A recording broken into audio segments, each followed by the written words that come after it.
Now, good news. For those of you who are daydreaming, falling asleep, because pizza's pretty heavy at 12, 1 o'clock in the afternoon, you didn't have to pay attention to anything I said or David said. Why? It's pretty much all contained in this book, which we will email to you. David and I wrote it. It's 130 pages of all the good stuff.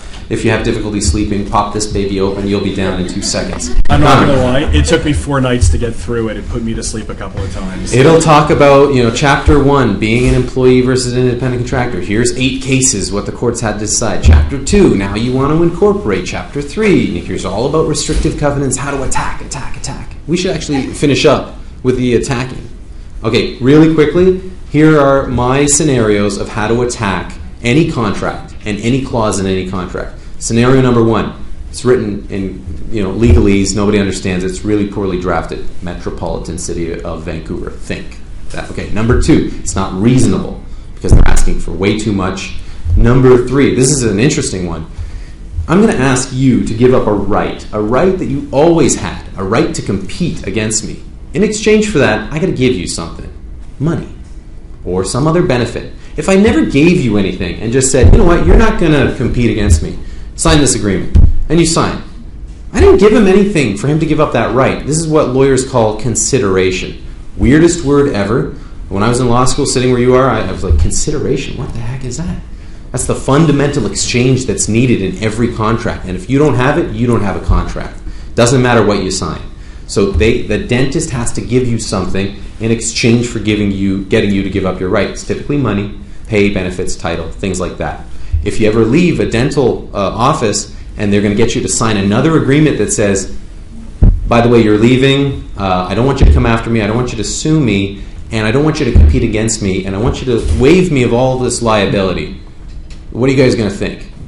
Now you want me to release you from all the bad things you've done to me over these past year, and you don't want me to compete against you? What are you going to say? Consideration. Give me money. Lots of it, right? So that's another technique to attack these contracts. There's lack of consideration.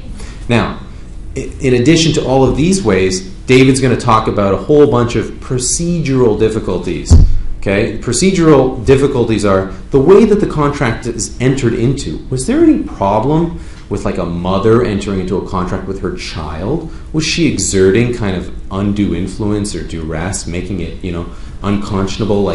There's something wrong with the way the contract was entered into because of a power imbalance. So, David, you want to talk briefly about that?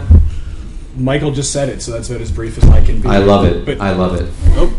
I thought you were done. Are you done? He's done. That was great. I am done. So, here, realistically now, the ways that you can attack based on not what the contract says, not the consideration, but the way it's entered into, they're threatening you. You better enter into this or else. I know something bad you did. I'm going to rat you out to the cops. Does that make this contract? Can I maybe give a real life example from a client we had? There was, just to be quick about this, there was someone that consulted with us and said, I went to go take a job in a new city. The hiring dentist said to me, if you don't come to work for me on these terms, I'm going to make sure you can't work in this city or in this jurisdiction. I'm going to speak to all my colleagues and I'm going to have you blacklisted. Well, the question is, when that person signed the contract that said, yes, I'm going to come work for you, and then a few months later realized that they were nothing more than really slave labor, and they weren't being treated properly, they weren't allowed to act as professionals, deal with clients, the patients properly, and they wanted out of the contract, could they attack it? Well, in this case, that sort of undue influence and that duress that's put upon you can serve to completely undo a contract that was done. So if I'm threatening you, such as saying, if you don't work for me, I'm going to blacklist you, never mind the classic scenario of a gun to a head. If I'm going to blacklist you from working in this town, that's bad. How do you prove that that's what was done? Well, you're not going to have it in writing. They're not going to agree with it. So you just have to provide sworn statements. If it's now you're talking sort of if a matter actually gets litigated, you go work somewhere else. If you find you can't get a job, I mean, you're going to end up consulting with a lawyer. The lawyer is going to say you've got a claim. Every lawyer is going to tell you got a claim. Every lawyer wants the business. To be honest, we do more of the commercial work to make you guys money and not have you guys spend money wasting it on litigation. But unfortunately, these things happen. The trick is you're going to consult with a lawyer. They're going to say you've got a case. We'll start with demand letters, and then ultimately they're going to say let's They're going to test you. They're going to sort of ask you questions, and as you tell your story, they're going to cross-examine you and try to rattle you and see what sort of witness you might be, because you're in a classic scenario of a he said, she said, because there will be nothing in writing that says, if you don't sign, hold on, let me just document this for it to come back and bite me in the behind. So it really becomes an issue of credibility at the end of the day. Have witnesses write letters the day of to just document whatever, because nobody's going to agree that they pressured you into signing this. So just put together as much evidence as you can. What else? Another way, so other than the undue influence and the pressure and the threats, misrepresentation. Another big word. We've got consideration, we've got misrepresentation. Don't worry about it. All it means is they promised you something, it wasn't true. Yeah, they said they were going to pay you a certain amount and keep you on for a certain period of time. Turns out it wasn't true. You get paid less. All those wonderful things that were documented in here that you relied on can now be used to undo the contract if it doesn't turn out to be true. Now, here's a fundamental question. If you're attacking this thing with all these wonderful techniques that I'm explaining to you, are those non-solicitation, non-compete clauses going to still be valid? I saw you yawn. Depends. Oh, I love it. I love it. It depends. Exactly right. If the agreement is basically terminated in the sense that it's invalid, then all of the clauses are invalid. Does that make sense? Yeah? Get some nods, get some dozing people. That's fine. I'll accept the dozes as nods. Okay. Do you guys have any questions about... Yes?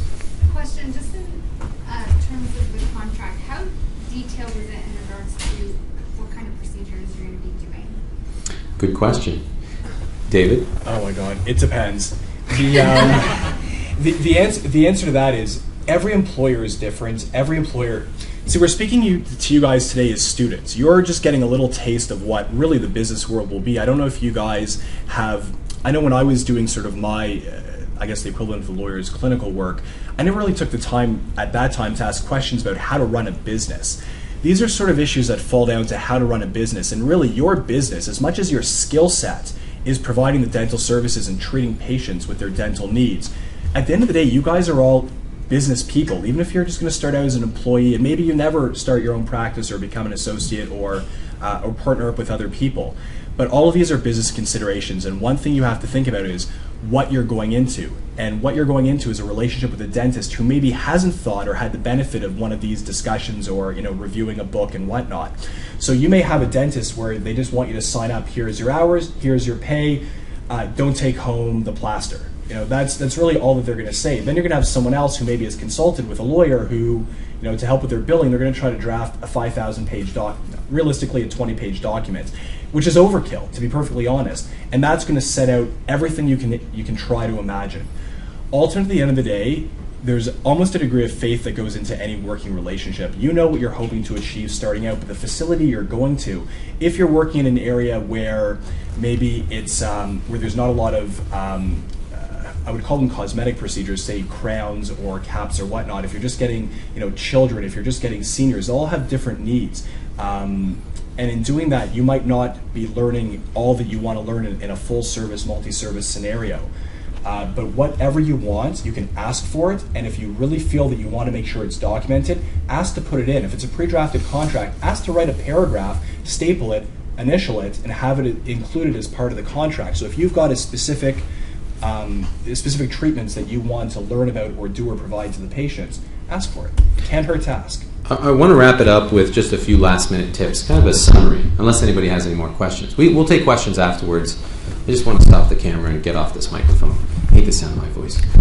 Last-minute tips. If I was in your shoes, what would I be concerned about? If I'm being asked to sign an agreement, have a lawyer look into it if you're not really savvy enough to read legal jargon. Second thing is negotiate. You're entitled to it. I bought a house the other day and I said if I don't ask for it, they're not going to give it to me. So you might as well ask. Third thing is you should know how to challenge these contracts in all the different ways we've been talking about. So if ever you have to get out of it, well, then you knew at the very beginning how you would do it. And it's all written in this wonderful book. I know a lot of times when we give these talks, either at cocktail parties or in a seminar scenario, but whenever lawyers speak, people tend to get nervous.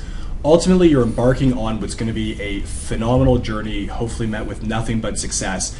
The thing is, it's at the end of the day, you're in a business. Even though you've got a skill set that very few other people possess in terms of what you can do for the populace, you guys are in a scenario where you're going to have to consider business issues. We're giving you a little bit of what you're going to see right away, but also there's issues of how do you start a business, how do you incorporate, how do you partner up with other people. Those are other issues that can also be covered. So don't let it scare you to think that you're about to enter into a world where everyone's trying to screw you over and get the better of you. You're really entering into a wonderful field that will be filled with opportunity. Just be aware. And if I were to give you any piece of advice today, treat everything you do going forward in the real world as a business. And as I tell all of my clients, everything you do should be a business decision, or ultimately all business decisions actually fall back on being a tax decision, if you ask me, because business generates revenue, which unfortunately the government's your partner, and generates taxes. And although it's not part of this lecture, Michael, if you don't mind me going one step further, dentists and doctors and other regulated health professionals actually have benefits that lawyers, accountants, and other professionals cannot get.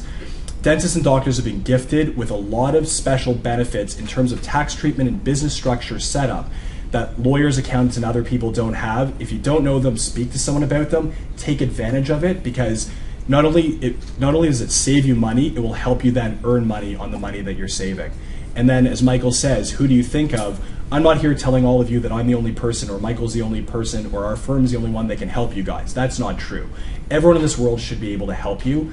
But just be very cautious when dealing with everyday average lawyers that don't focus on people in your industry, only because you guys have a lot of these special benefits the regular population doesn't have. And I would suggest trying to find someone who's keened in and attuned to your specific needs as dentists. Excellent.